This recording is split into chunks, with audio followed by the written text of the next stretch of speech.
5 of the main officers of the ECCC took part in the International Peace Conference to support youth in their reach for justice. They were surprised and excited to see how many young students are strongly interested in the political situation of Cambodia. Many hands were raised to ask for answers to look for the truth about the Khmer Rouge trials. Why is the trial so long to start? Was the main question. Since 1998, the royal government and the UN have worked together towards implementing a new type of mixed national-international tribunal. The victims unit goes on working to protect witnesses, obtaining legal evidence and legal representation of victims.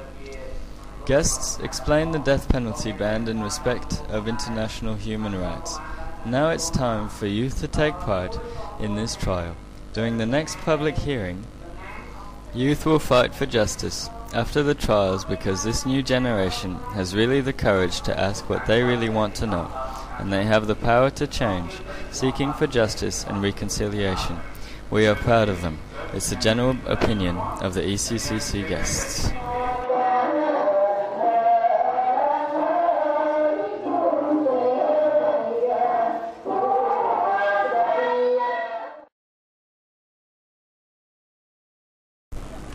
The visit to Angkor was a great occasion for sharing and learning.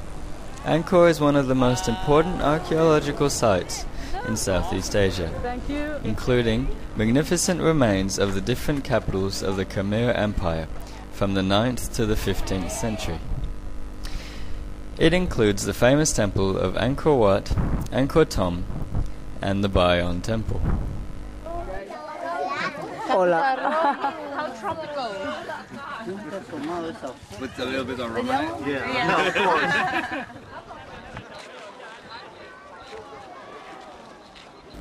In the evening, Rwanda, the Philippines, and Cambodia presented a cultural show.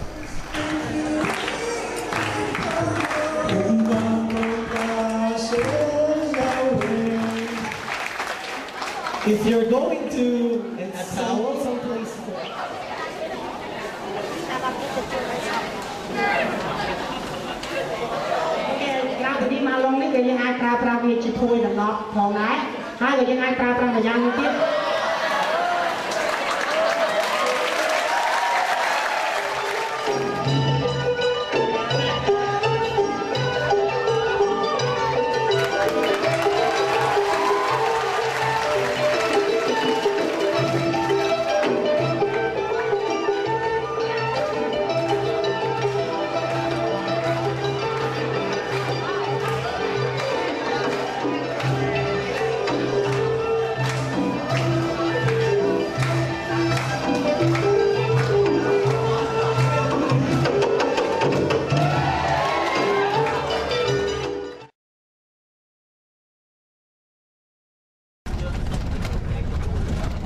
International guests and the Khmer Rouge team from Youth for Peace went together to Kampong Chhnang to discuss with local students about their experiences during the Siem Reap Youth Conference.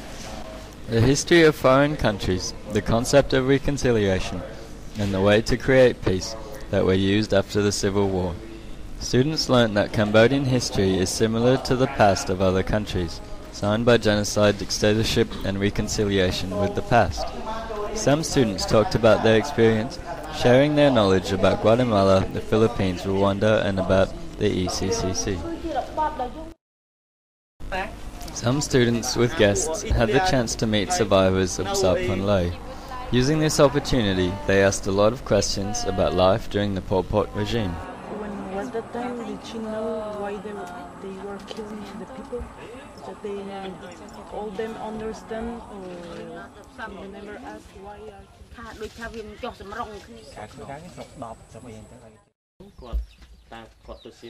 Students invited the survivors to the village dialogue of the next day, located in the jail pagoda called Sam Dek Dok. During the village dialogue, survivors met students and international guests to share their experiences and to learn about different histories from different parts of the world, characterized by very similar facts. This was something that really surprised survivors, for they had thought they were the only ones who lived in internal genocide. Shared in groups, they talked about their sufferings, their pains, and their destroyed families. The only survivor of the jail pagoda of Samdek Tok described the barbaric tortures she endured with 30,000 prisoners, heard by astonished faces of students and guests.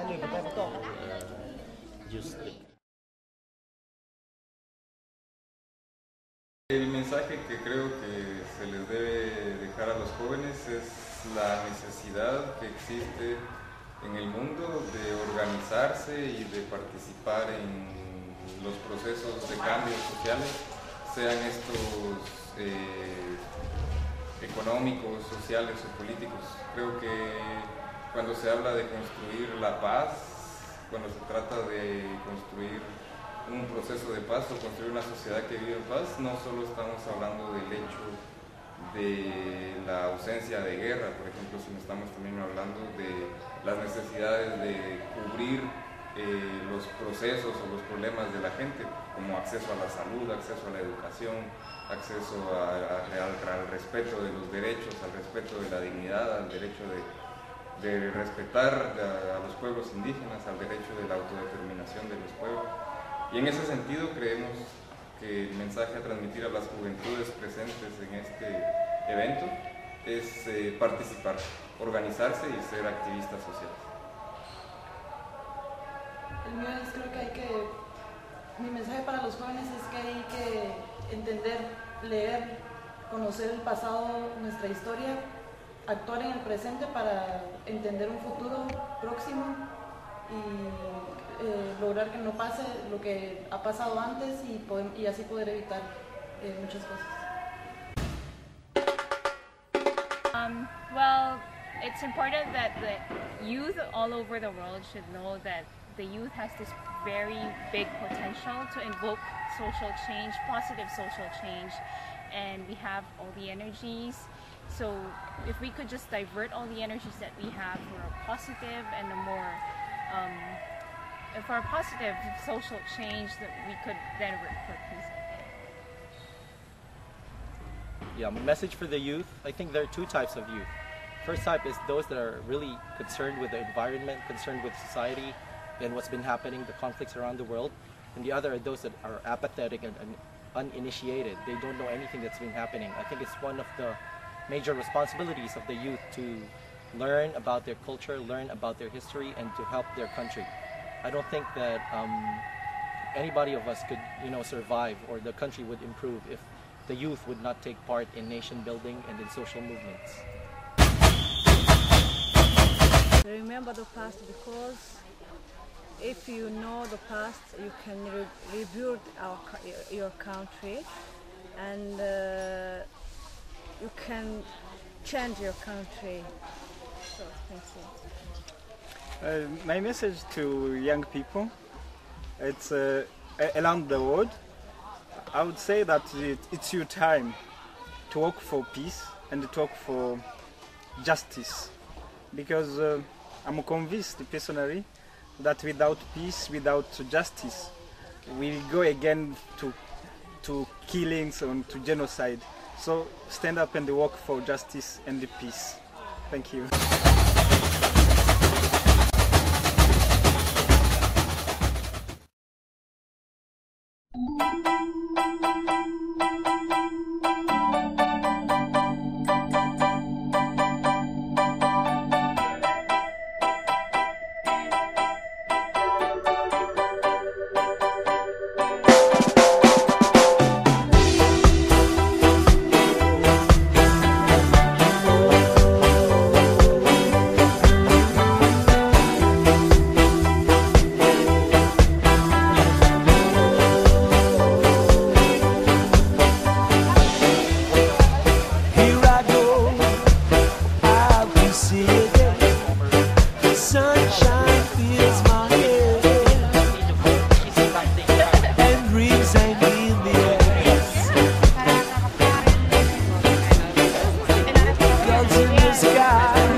fácil para